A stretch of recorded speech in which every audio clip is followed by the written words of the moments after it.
Salut à tous, j'espère que vous allez bien. Je vous réitère une nouvelle fois mes meilleurs vœux pour cette année 2021 qui commence et je vous propose qu'on la commence du côté des Toronto Raptors, cette équipe de Toronto qui connaît un début de saison très compliqué puisqu'après 10 matchs, l'équipe enregistre un bilan de 2 victoires pour 8 défaites et je vous propose via cette vidéo d'essayer de comprendre un petit peu pourquoi ces Raptors ont un début de saison aussi compliqué, aussi poussif. Après, gardons en tête que 10 matchs, c'est assez peu, c'est un échantillon assez petit, que ces 10 matchs joués par les Raptors ont été globalement face à un groupe d'équipes quand même assez compétitif. Il n'y a pas eu, sur les 10 premiers adversaires rencontrés, vraiment de très faibles équipes.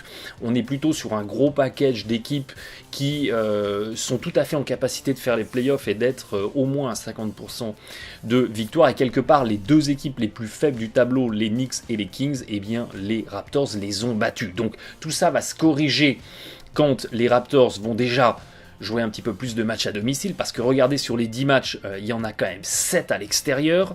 Dans les conditions actuelles de déplacement dans la NBA, ça rajoute du stress, ça rajoute de l'inconfort, ça rajoute de la fatigue. Donc il y a un contexte qui permet d'expliquer ce début de saison un petit peu compliqué, mais au-delà de ce contexte, eh bien c'est très intéressant de mettre le nez sous le capot pour comprendre qu'est-ce qui disjonque un petit peu du côté des Raptors. Et puis du côté de Toronto, on est passé de We the North à We the South, parce que l'équipe a déménagé à Tampa. On est passé on a une fan zone qui s'appelle Jurassic Park, alors que les Raptors, eh bien, ce sont les dinosaures du Crétacé, donc il y a juste 75 millions d'années d'écart. Et on est passé les Raptors c'est méchant, c'est un espèce de dragon très très méchant, en fait, les Raptors, ils avaient des plumes, et en gros, ça ressemblait à ça, et ils faisaient 1 mètre de haut. Donc, pendant des années, on nous a raconté que les Raptors étaient des espèces de dragons très grands, très féroces, très méchants, alors qu'en fait, c'était des espèces de petits dindons. Voilà, du Crétacé, il y a 50 millions d'années déjà. Ça remet les choses dans leur contexte. Alors, si pendant des années, on nous raconte n'importe quoi, faut pas s'étonner qu'à un moment, tout ça vole en éclats. Vous avez créé des raptors. Trêve de blagues. Y a-t-il vraiment une extinction en cours du côté de Toronto, Barré, de Tampa Bay? Est-ce que les Raptors, ça y est, c'est fini? Allez, en gros, on appuie sur le bouton reset, ou en tout cas, qu'est-ce qui se passe? Eh bien, c'est ce qu'on va essayer de décortiquer dans cette vidéo. Alors, la première question qu'on pourrait se poser, et il y a pas mal d'articles d'ailleurs là-dessus sur Internet, c'est est-ce que cette équipe de Toronto a des difficultés en attaque? Est-ce qu'on n'a pas un début de saison synonyme de faillite d'attaque qui expliquerait que les Raptors sont à la peine? Et bien sûr, ce début de saison, les Raptors, c'est vrai que c'est pas fou en attaque. On a la 15e attaque de la NBA, mais les Raptors, ils n'ont jamais été une grosse équipe d'attaque. La saison passée, eh bien, c'était la 13e attaque de la NBA. En gros, on mettait 111 points pour 100 possessions. On en met cette année 110. Finalement, on est dans la continuité de la saison dernière en attaque, et pourtant, quand on rentre dans le détail, on se rend compte qu'effectivement, il y a une énorme régression dans le jeu d'attaque du côté des Raptors sur le jeu rapide en transition, et c'est quelque chose d'important, parce qu'un Toronto, on aime jouer vite, on aime accélérer. Le cœur de cette équipe des Raptors, c'est quand même grosse défense, tir compliqué, ballon forcé, perdu à l'adversaire, et derrière on accélère et on explore du jeu rapide en transition. Regardez la saison dernière, et on est en train de parler quand même de 21% des séquences d'attaque. Donc le nombre de séquences jouées vite est le même, mais on est passé de 115 points marqués pour 100 possessions à 103. Donc l'attaque en jeu rapide a complètement dégringolé. Mais à contrario, finalement, sur le jeu placé, on arrive à faire un tout petit peu mieux, on arrive à compenser, mais on a vu que l'attaque, c'est pas le facteur déterminant, mais il y a quand même une dégradation nette du jeu en transition, à l'image de la dégradation du jeu en transition de Pascal Siakam. C'est pas le seul à souffrir, mais chez lui, c'est vraiment flagrant, puisque sur les 10 premiers matchs, regardez, il est à 0,76 points par possession marqué en transition. Il est en indice 6 sur 100 considéré parmi les pestiférés de la NBA en termes d'efficacité. Siakam, c'est la catastrophe dans le jeu rapide, et comme il est souvent celui qui est à l'origine de la contre-attaque dans le jeu des Raptors, qui est le porteur de balle dans 50% des cas, quand il est le porteur de balle, c'est la catastrophe. C'était déjà le cas la saison passée, mais il s'en sortait beaucoup mieux. Donc il y a une dégradation de la transition à l'image de la dégradation dans le jeu en transition de Pascal Siakam. Il y a beaucoup de facteurs qui pourraient expliquer ça.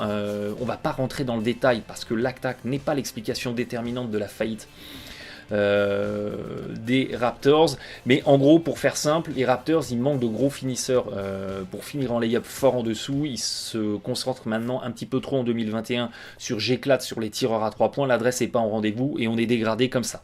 Mais voilà, le cas de Siakam est intéressant, d'autant que la saison passée, il était à 1,17 points par possession, considéré comme bon en 2020. Là, il tombe à un truc cataclysmique à 0,76.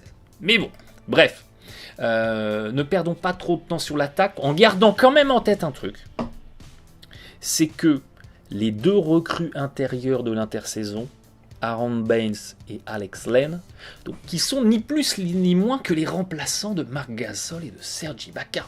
Ça pique un petit peu les yeux de se l'avouer, mais c'est la réalité.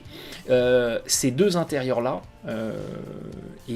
sont catastrophiques dans leur efficacité en attaque. Sur les 10 premiers matchs, ils n'ont absolument pas réussi à s'intégrer dans le dispositif Raptors en attaque. On garde ça dans le coin de la tête, parce que ça va être important pour la suite. Alors on a vu que l'attaque c'était pas fou, mais finalement c'était pas beaucoup plus dégradé que la saison passée. Du coup ça va être en défense. Si c'est pas d'un côté du terrain, c'est l'autre. Ça va être en défense que ça foire un petit peu, et quand on met le nez sous le capot de cette équipe des Raptors, qui je le rappelle était quand même la deuxième meilleure défense de la NBA la saison passée, en faisant mieux que les Lakers, un petit peu moins bien que les Bucks, et bien sur cet exercice 2021, c'est la 21e défense. On est passé de 105 points encaissés pour 100 possessions à 111. On a une dégradation de 6 points, ce qui est énorme. Donc effectivement, à première vue, c'est vraisemblablement en défense que les Raptors sont en train de prendre l'eau, et que leur début de saison compliqué peut trouver sa source. Et effectivement, les Raptors avaient réussi quelque chose d'assez remarquable en 2020, c'est qu'ils arrivaient à tout bien défendre. À la fois le repli défensif qui était excellent, et à la fois la défense mi-terrain, la défense placée était excellente, et on pouvait faire feu de partout avec... On aimait bien côté Raptors, on avait fait une vidéo là-dessus sur cette tendance de plus en plus marquée en NBA des équipes à utiliser la zone. Les Raptors aimaient bien utiliser la zone, et ils s'en sortaient bien qu'ils fassent un div ou zone. Et bien là en 2021, c'est pas fou. Le repli défensif, on souffre, et sur la défense placée mi-terrain, c'est la catastrophe. Alors quand on est à nouveau en zone, on retrouve à peu près les niveaux d'efficacité de la saison passée en défense, mais dès qu'on tombe en indiv, c'est la catastrophe. Et les Raptors, qui n'étaient pas top en attaque, mais qui existaient grâce à leur défense, s'ils sont pas top en attaque et que la défense devient pas top, là vous comprenez que vous avez la recette d'une équipe moyenne voire médiocre dans la NBA. Et finalement, qu'est-ce qui a le plus sombré dans la défense des Raptors? Et bien, quand on regarde de très près, c'est la défense du pick and roll au sens large, c'est-à-dire les défenses du pick and roll où c'est le porteur de balle qui va essayer de marquer, ou bien il va essayer de retrouver le poseur de l'écran qui dunk ou qui fait un petit décalage à 3 points, ou bien on va retrouver le joueur à l'opposé tout seul à 3 points ou dans un backdoor pour aller trouver une solution en continuité du pick and roll. C'est ce qui s'appelle ici offense including passes. Donc c'est le pick and roll au sens large, c'est le pick and roll au début de séquence et toutes les terminaisons qui vont en découler. Et bien, vous voyez que la saison passée, ça défendait super bien le pick and roll du côté des Raptors, et là on passe de la 2e à la 25e place en NBA, donc il y a effectivement quelque chose sur la défense du pick and roll, et mal défendre le pick and roll au sens large, c'est la double peine en NBA, parce que on est en train de parler de quelque chose qui représente 30% de toutes les séquences que vous défendez, donc ça pèse énormément dans les volumes utilisés par vos adversaires, et c'est la double peine parce que vous allez à la fois exposer votre raquette, parce que vous défendez mal le pick and roll, le poseur de l'écran, il ouvre et il vous dunk dessus, ou bien il pose un bon écran et le porteur de balle il va finir en lay-up. Et si vous êtes trop concentré sur les porteurs de balles, eh bien vous laissez tout seuls les mecs, les coéquipiers à côté, qui vous atomisent à 3 points. Et c'est exactement ce qui se passe avec les Toronto Raptors, qui la saison passée était la 3e meilleure défense de la NBA, c'est ce que vous avez classé là, sur les tirs tentés tout près du cercle, et c'était la meilleure défense de la NBA sur les tirs tentés à 3 points.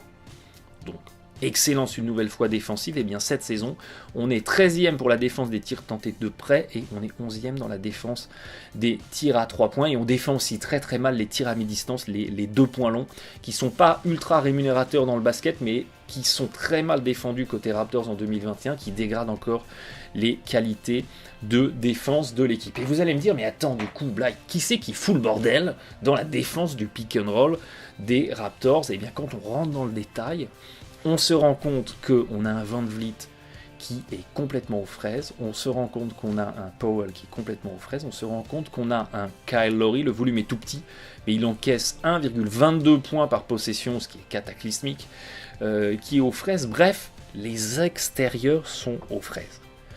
Et vous êtes des basketologues avertis, vous savez que dans le basket, on ne défend jamais seul. Et c'est là où il faut une lecture avancée des stats avancées, et c'est là où il faut avoir vu les matchs, et vous comprenez que c'est pas de leur faute. Vous comprenez que c'est pas de leur faute. Pourquoi les extérieurs des Raptors sont à ce point aux fraises en défense cette année? Eh bien parce qu'en perdant Ibaka et en perdant Marc Gasol, les Raptors, ils ont perdu 2 ancres défensives qui maintenaient en place toute la rotation défensive et toute la structure défensive des Raptors, parce qu'aujourd'hui, quand vous avez le joueur défendu par Alex Len ou par Aaron Baines qui vient poser un écran, et bien derrière les Raptors, ils changent, ou bien on a un Len ou un Baines qui se retrouve exposé, et comme ils sont trop lents, pas assez mobiles, pas assez bons défenseurs, et bien tout s'écroule, et la raquette se retrouve complètement ouverte. La raquette se retrouve complètement ouverte et ils se font comme ça complètement enfoncés par des drives dans la raquette et la défense s'écroule.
Et ce que vous venez de voir à l'image, eh bien ça se retranscrit là-dedans.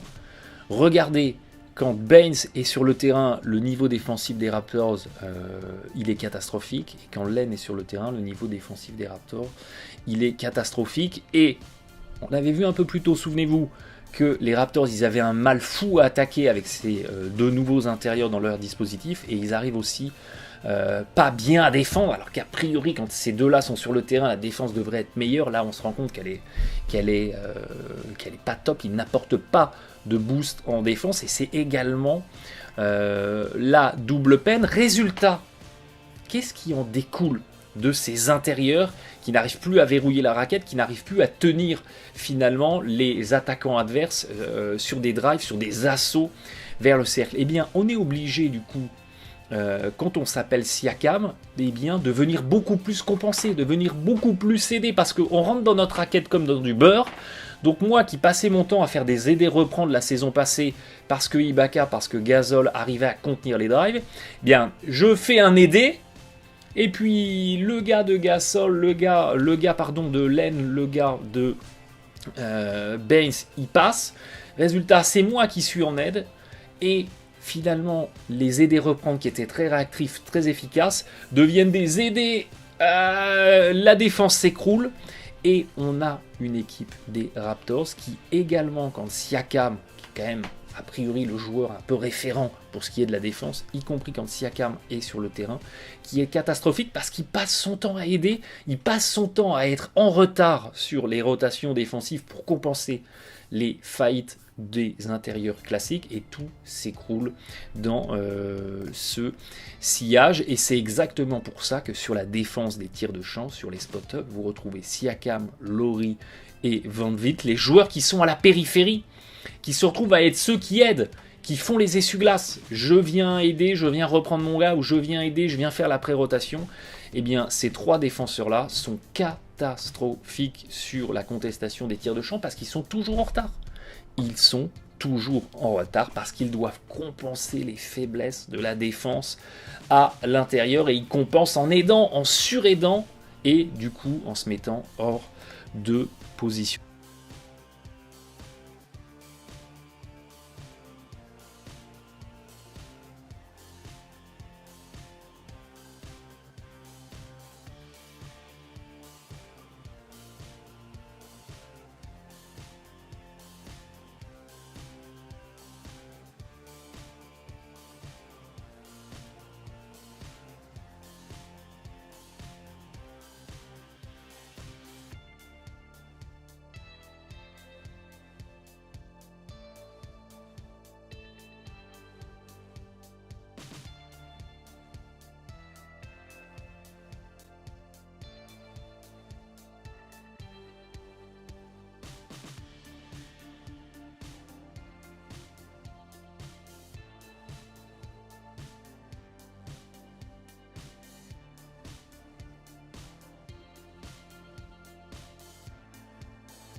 Et c'est absolument symptomatique quand vous regardez les rendements quand Baines est sur le terrain. Eh bien, les adversaires des Raptors, ils tournent à 70% de réussite sur les paniers tentés tout près du cercle, 41% à 3 points. C'est le chaos, c'est le droite-gauche chaos.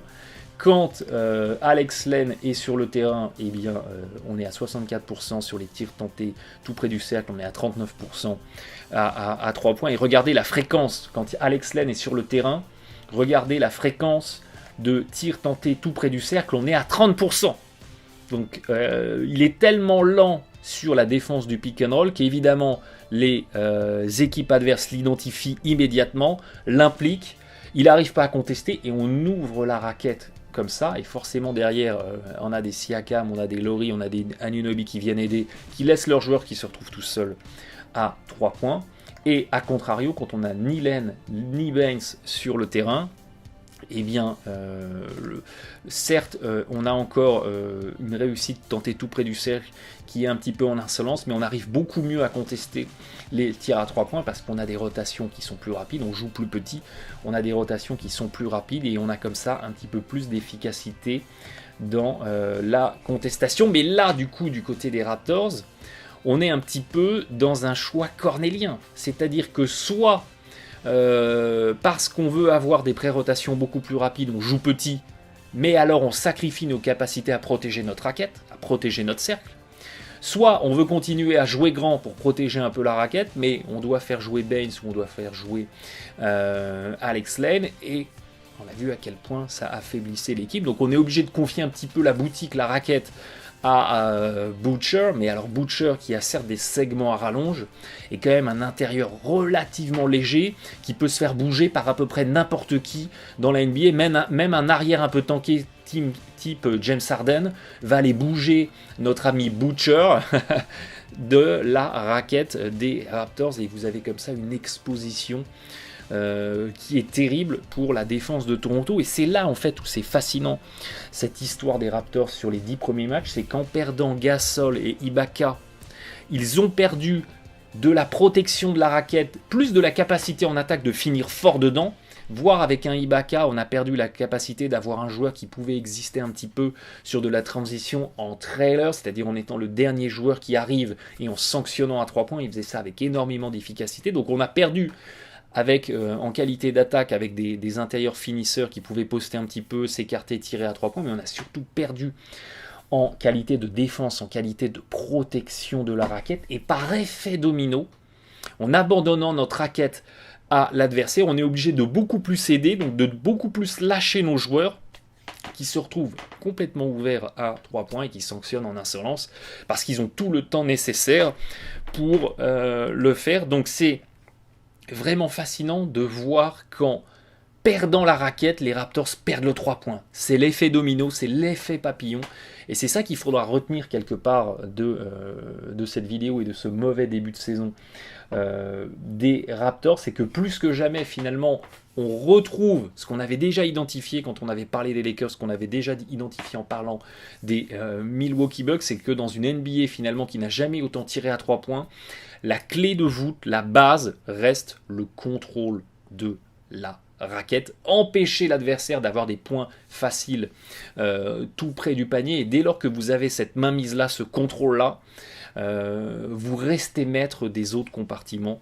Donc maintenant pour les Raptors, il n'y a pas trop le choix. Avec Baines et Len, c'est tellement compliqué que l'équipe va passer dans un dispositif beaucoup plus petit.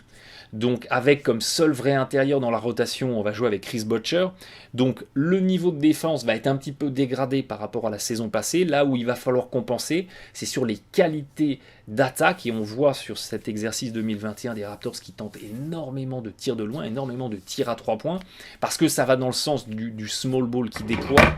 Donc le salut viendra par une adresse à 3 points retrouvée. Pour l'instant, c'est compliqué, et les pertes défensives, on essaiera de les compenser avec des pertes offensives. Il faudra suivre ça de très très près. D'ici là, bon match à tous.